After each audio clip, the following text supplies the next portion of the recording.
حضرت میثم تمار رضی اللہ تعالیٰ عنہ امام علی علیہ السلام کے خاص صحابیوں میں شمار ہوتے ہیں۔ ان کا اصل نام میثم بن یحییٰ تھا اور وہ عراق کے شہر کوفہ کے رہنے والے تھے۔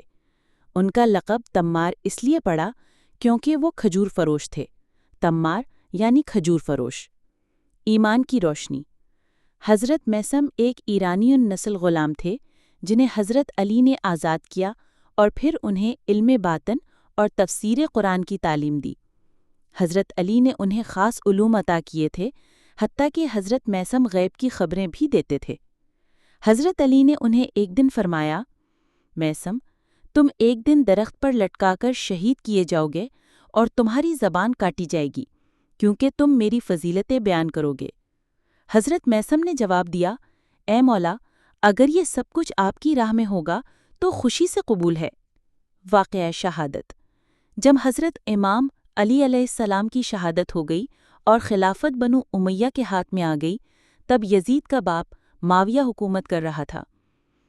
حضرت میثم کو ان کے علی سے والیانہ عشق، وفاداری اور ان کے فضائل بیان کرنے کی وجہ سے گرفتار کیا گیا۔ قید اور زبان کاٹنے کی دھمکی۔ جب انہیں ابن زیاد کے دربار میں پیش کیا گیا تو اس نے کہا، تو علی کی مدح کرتا ہے، اس سے باز آ جا۔ حضرت میثم نے فرمایا، میں علی کے فضائل کو اس وقت تک بیان کرتا رہوں گا جب تک میری سانس باقی ہے۔ ابن زیاد نے غصے میں کہا، میں تمہاری زبان ہی کاٹ دوں گا تاکہ تم فضائل نہ بیان کر سکو۔ حضرت میثم نے مسکرا کر فرمایا، میرے مولا علی نے پہلے ہی یہ خبر دی تھی کہ میری زبان کاٹی جائے گی۔ ابن زیاد نے حکم دیا کہ حضرت میثم کو کوفہ کی گلیوں میں گھسیٹا جائے اور پھر انہیں ایک درخت کے تنے پر لٹکا دیا جائے۔ درخت پر لٹکایا جانا۔ حضرت میثم کو کوفہ کے دروازے پر ایک درخت سے باندھ دیا گیا۔ وہ وہاں بھی علی کے فضائل بیان کرتے رہے۔ لوگوں کی بھیڑ اکٹھی ہو جاتی، ان کے فضائل سنتی اور متاثر ہوتی۔